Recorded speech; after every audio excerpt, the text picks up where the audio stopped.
내란 특검팀이 수사에 착수한 지 엿새 만에 윤석열 전 대통령에게 체포영장을 청구했습니다.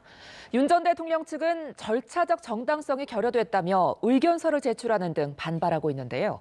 이와 함께 김용현 전 장관 추가 구속 신문 등에 대한 이야기까지 임주혜 변호사와 함께 나눠봅니다. 안녕하십니까? 네, 안녕하세요. 네, 내란 특검 윤석열 전 대통령에게 체포영장을 청구했습니다. 공수처 체포방해 그리고 비화폰 삭제 지시 혐의를 적용한 건데 결과가 언제쯤 나올까요? 이 체포영장 발부 여부는 보통 1일에서 2일 정도가 소요됩니다. 예. 그렇기 때문에 빠르면 오늘 중에라도 체포영장 발부 여부에 대한 그 결론 받아볼 수 있을 것 같고요. 예. 사안의 중대성, 그러니까 윤석열 전 대통령이 구속 취소 결정도 한 차례 받은 적이 있습니다. 예. 이런 과정들을 생각해 봤을 때 조금 더 심사숙고할 가능성이 있다. 이런 부분들을 감안한다면 늦어도 내일까지는 결론이 나오지 않을까 예측이 되고 있습니다. 네, 그런데 특검이 별도의 소환 통보 없이 곧바로 체포영장을 청구한 이유가 있죠? 그렇습니다. 이 부분이 사실 윤석열 전 대통령 측에서도 반발을 하고 있는 부분이기도 합니다. 특검 측에서는 이미 경찰의 소환 요구에 대해서 세 차례나 불응을 했기 때문에 실질적으로 또다시 소환을 요청해봤자 실익이 없다. 오히려 특검에게 주어진 수사의 기간만을 잡아먹을 뿐이다. 이런 입장에서 수사의 연속성을 고려했을 때 바로 영장을 청구하는 것에 돌입했다고 보여지고요. 윤석열 전 대통령 측에서는 이 특검 측으로부터는 한 차례도 소환 요구를 받은 점이 없다는 점을 강조하면서 굉장히 강하게 반발을 하고 있거든요. 양측이 굉장히 팽팽하게 맞서고 있는데 과연 어떤 판단을 법원에서 내릴지도 좀 관심이 집중되고 있습니다. 특검이 이제 속도를 내는 모습인데 경찰로부터 사건을 넘겨받고 하루 만에 체포영장을 청구한 건 좀 이례적이라는 반응이죠? 이례적이라는 반응도 있을 수 있지만 지금 특검이 준비하고 있는 이 과정을 보자면 또 납득이 가는 측면도 있습니다.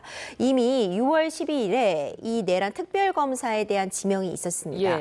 이때부터 굉장히 숨가쁘게 특검 준비 기간이 이미 시작이 됐는데 이미 18일에 조은석 특검이 수사 개시를 했어요. 이 대표적인 게 김용현 전 국방부 장관에 대한 추가 기소입니다. 사실상 이때부터 특검의 활동이 시작되었다라고 볼 수밖에 없어 보이거든요.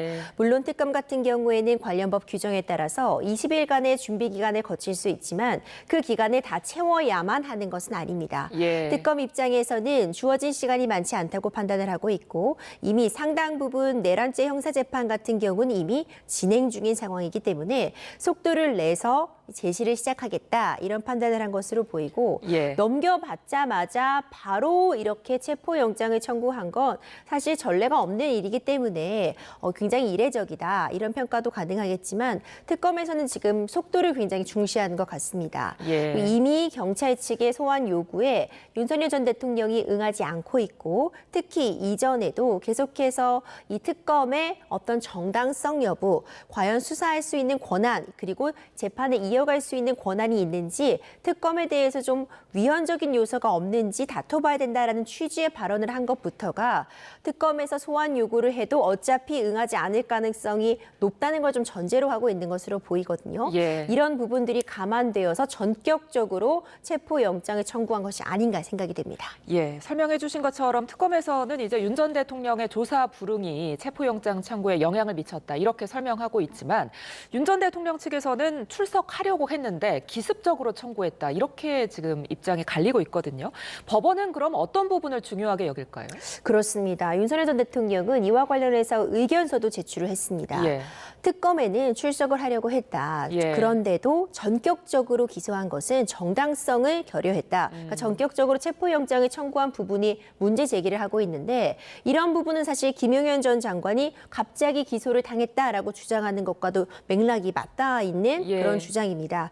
이런 부분들을 보자면 결국 특검에는 출석을 하려고 했고 한 차례도 소환을 통보받지 못했으며 뭐 어디로 가야 되는 것인지 누가 담당할 것인지 이런 부분을 윤석열 전 대통령 측에게는 전달을 한 바가 없음에도 불구하고 지나치게 속도만을 강조하고 있다라는 취지로 지금 주장을 하고 있는 것이거든요. 이것은 피의자의 방어권 행사라는 측면에서 이 방어권과 인격을 심각하게 침해하는 행위다라고 지금 좀 주장은 하고 있습니다.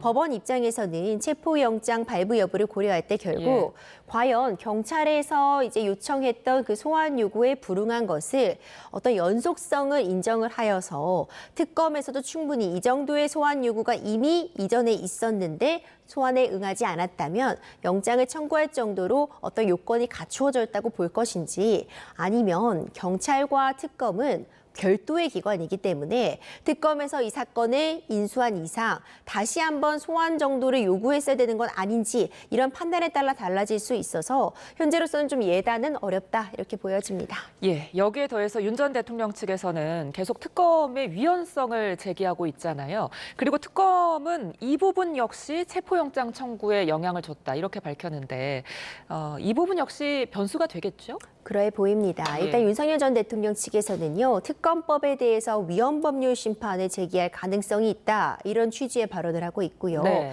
헌법 소원, 그러니까 기본권 침해를 이유로 해서 헌법 소원 등도 고려하고 있다는 취지의 발언을 하고 있습니다.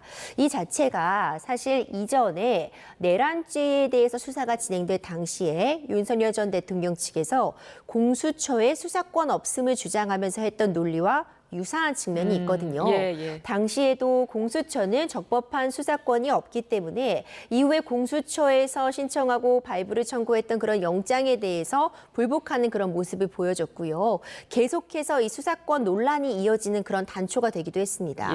이 특검에서는 이 부분을 좀 인식하고 좀 의식한 처사가 아닌가 싶은데, 이렇게 위헌성을 주장하고 있다면 당연히 특검의 어떤 이후의 진행 과정에도 이의를 제기하고 적법성을 문제 삼을 것이며, 그렇다가는 자칫하다가는 정해진 수사기관에 윤석열 전 대통령 측에 끌려갈 수 있다는 그런 위기의식이 작용한 것 같습니다. 특검 측은 우리가 어쨌든 이 조사의 키를 쥐고 있다, 이 윤석열 전 대통령 측의 일정에 끌려다니지 않을 것이다라는 입장을 좀 분명히 하고 있는 그런 측면에서 이런 식으로 특검의 어떤 적법성, 위헌성을 주장한다면 이 특검의 소환 요구에 응하지 않을 가능성이 높다, 이런 부분을 좀 주장하면서 체포영장 청구한 것이라고 봅니다.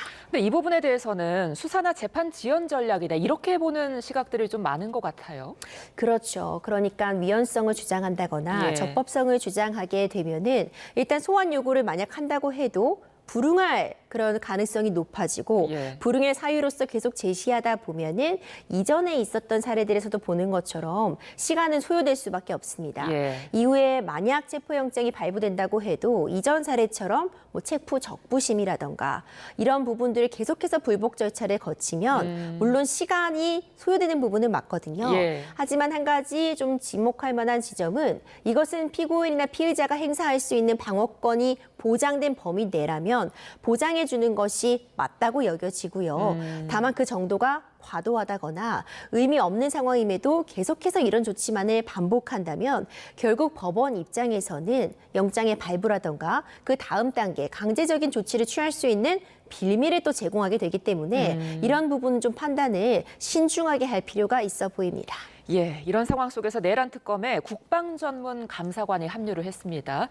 자, 이를 두고 특검팀이 윤 전 대통령에 대해서 외환죄 혐의를 겨누고 있는 게 아니냐, 이런 해석이 나오고 있죠? 그렇죠. 이미 내란죄는 형사 재판이 진행 중입니다. 그렇다면 특검 측에서 이 내란죄 부분에 대해서 추가로 어떤 수사를 더할 부분이 있다기보다는 새로운 혐의, 그러니까 이번에 체포영장이 지금 청구가 된 어떤 특수공무집행방해나 증거인멸교사, 그리고 한 가지 더 쟁점이 될 만한 부분이 외환죄의 성립 여부입니다.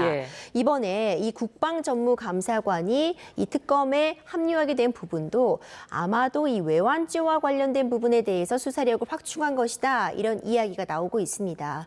결국 북한의 어떤 무인기 같은 부분들을 보내서 어떤 갈등을 유발하려는 그런 시도가 있었는지, 이와 관련된 정보는 높은 군사상의 기밀성을 요구하는 정보이기 때문에 윤석열 전 대통령과 정말 핵심적인 관계자 몇 명밖에는 알지 못하는 상황으로 지금 예측이 되고 있거든요. 이런 상황에서 이제 국방 전문가를 포함시킴으로써 외환죄의 성립 여부, 이 외환죄와 관련된 부분에 좀 더 수사력을 강조하기 위함이 아닌가 싶습니다. 네. 자, 이제 체포영장 발부 여부가 향후 수사 방향에 좀 영향을 미칠 것 같은데 향후 내란 특검 수사가 어떻게 이루어질 거라고 전망하십니까? 그렇습니다. 굉장히 중요한 역할을 할 수 있으리라고 봅니다. 어찌 보자면은 이 내란죄 특검에 있어서 누가 조금 더 주도권을 쥐고 가느냐의 문제로도 보여지거든요.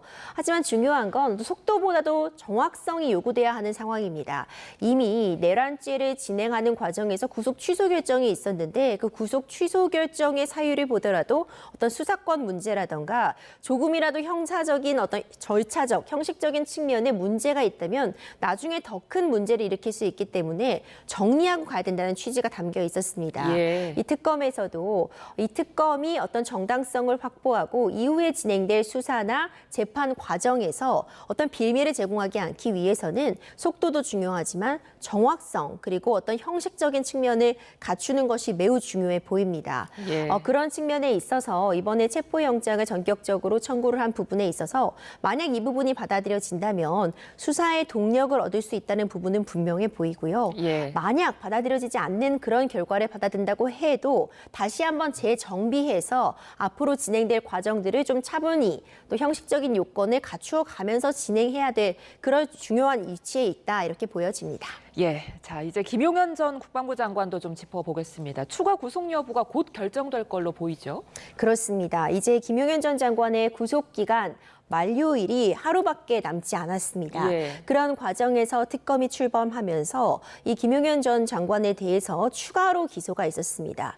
이번에 이 구속영장 실질심사는 이와 관련된 추가 기소에 따라서 다시 구속 사유가 발생했다고 보고 구속영장이 청구된 상황입니다. 예. 한 차례 신문기일이 연기가 되었지만 지금 제기가 되어서 아마도 오늘 이제 진행이 되면 오늘 내에 중으로 결론이 날 것으로 보이는데 관련해서 이 내란죄 형사재판을 받고 있는 이 중요 임무를 담당했다고 여겨지는 여러 관계자들이 지금 1심에서의 구속기간 만료를 속속들이 앞두고 있습니다. 예. 가장 먼저 이제 구속기간이 만료되는 게 김용현 전 장관이라고 보여지는데 추가 기소 그리고 이 추가로 구속이 될지 여부가 앞으로 있을 이 관련자들에 대한 이 추가 기소 여부에도 충분히 영향을 줄 수 있는 사안이기 때문에 네. 좀 관심이 집중되고 있습니다. 네, 특검에서는 신문을 앞두고 이제 재판부에 증거인멸 우려 등을 담은 추가 의견서를 제출했다고 하잖아요.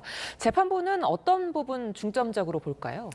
결과적으로 증거인멸의 우려가 있는지 예. 이 특수공무집행, 위기에 의한 특수공무집행 방해나 증거인멸 교사와 관련해서 어느 정도 혐의가 확인이 되는지 증거인멸의 우려가 추가적으로 발생하는지 이런 부분들을 좀 살펴볼 것 같습니다. 네. 구속기간 만료를 지금 하루 앞두고 있는 상황이기 때문에 석방이 될 것인지 아니면 이 증거인멸 교사 같은 부분에 대해서 일단 신병을 확보한 상태에서 추가적으로 수사를 할 필요성이 있는지가 이번 결정에 있어서 가장 중요한 영향을 끼칠 수 있으리라 봅니다. 네, 자 김건희 여사를 겨냥한 수사도 이어지고 있는데요. 김건희 특검팀이 대검과 국수본 그리고 공수처에 사건 이첩을 요청했다는데 내주에 이제 수사를 개시할 예정이라고요? 그렇습니다. 이 김건희 여사 특검법 같은 경우에도 굉장히 속도를 내고 있습니다. 예. 가장 문제가 되고 있는 혐의가 많습니다. 16개 정도로 지금 수사의 갈래가 나눠져 있는데 예. 이 도이치모터스 주가 조작 의혹에서부터 어떤 공청에 개입했다는 의혹 그리고 샤넬백 수수 의혹 등등 여러 가지 쟁점들이 나눠져 있기 때문에 예. 특검팀을 구성하면서부터 이 각 사건을 가장 잘 수사할 수 있는 전문가들을 좀 포진하기 위해서 굉장히 공을 들인 것으로 보입니다. 네. 결국 대검, 국수본 그리고 공수처에 각각 사건 이첩을 요구했기 때문에 자료를 받는 즉시 어느 정도 특검팀이 바로 어떤 그 이후의 수사를 개시할 것으로 보여지거든요. 4주 정도이면 이미 어떤 준비 기간을 마치고 관련된 자료들도 넘겨받아 1차적으로 정리가 완료될 예정이기 때문에 곧바로 어떤 추가적인 수사를 이어가리라고 봅니다. 예, 16개면 사건이 굉장히 많은데 여기에서 이제 수사 인력을 보면 특검이 어떤 부분을 중점적으로 보고 있는지 좀 파악이 된다고 하죠? 그렇죠. 금융감독원에서 3명, 예. 국세청 1명 이렇게 파견을 요청하기도 했습니다. 예. 국세청 같은 부분이나 금융감독원 같은 부분을 보자면은 예. 어떤 주가 조작 의혹에 대해서 이 부분을 좀 더 전문성을 가지고 파악할 수 있는 인원들이 좀 들어있다고 보이고요. 양평 고속도로 특혜 의혹 이런 부분과 관련해서도 사실 전문가들의 판단이 들어가야 되는 그런 부분들이 있습니다. 예. 이렇게 파견을 요청한 인원들을 보면 전 방위적으로 지금 받고 있는 이 혐의에 대해서 전문성을 갖춘 인력들을 확보하고자 하는 시도가 보인다. 이렇게 평가할 수 있어 보입니다.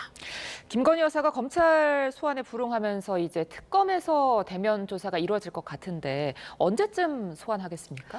원래 대면 조사 방식은 어느 정도 수사가 마무리된 이후에 최종 단계에서 이루어지는 것이 보다 일반적입니다. 그러니까 어느 정도 자료들이 정리가 되었고요. 관련자들에 대한 조사도 끝이 나서 이제는 최종적으로 가장 그 정점에 있는 사람에게 질문을 던지고 물어볼 질문들이 정리가 되었을 때 대면 조사가 효과적인 부분은 있을 것입니다. 네. 하지만 이미 관련된 수사가 상당 부분 진행이 되어 있고요. 예. 특히 도이치모터스 주가 조작 의혹 같은 경우에는 추가로 녹취록 부분들이 공개가 되면서 이런 범죄 혐의점을 좀 입증하는데도 특검에서도 상당 부분 좀 자신이 있을 것이라고 보입니다. 그런 부분들을 감안하자면 현재 지금 입원 중인 그런 상황들 때문에 예. 당장은 대면 조사가 어렵다고 해도 머지않은 기간 내에 특검에서는 사건을 이제 전달받는 즉시 소환 요구를 하지 않을까 예측이 됩니다. 예, 말씀하신 것처럼 김 여사가 지금 병원에 입원해 있기 때문에 소환 시기가 좀 변수가 되겠어요?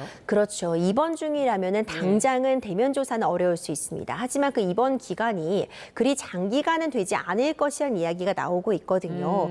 그렇다면 1, 2주 내에 퇴원을 한다면 그 이후에는 소환 조사를 진행할 수 있을 것이고요. 예. 만약 끝까지 입원 상태가 유지가 된다고 해도 방문 조사라든가 기타 다른 방식을 고려해 볼 수는 있겠지만 현재 특검에서는 대면 조사 방식, 직접 출석을 하여 조사하는 방식을 일단 원칙으로 하고 있는 부분이기 때문에 적어도 입원 기간이 끝나고 어느 정도 건강이 회복됐다는 부분만 확인이 된다면 곧바로 소환이 있지 않을까 생각이 됩니다. 예, 속도를 내고 있는 특검 상황 임주혜 변호사와 함께 짚어봤습니다. 고맙습니다.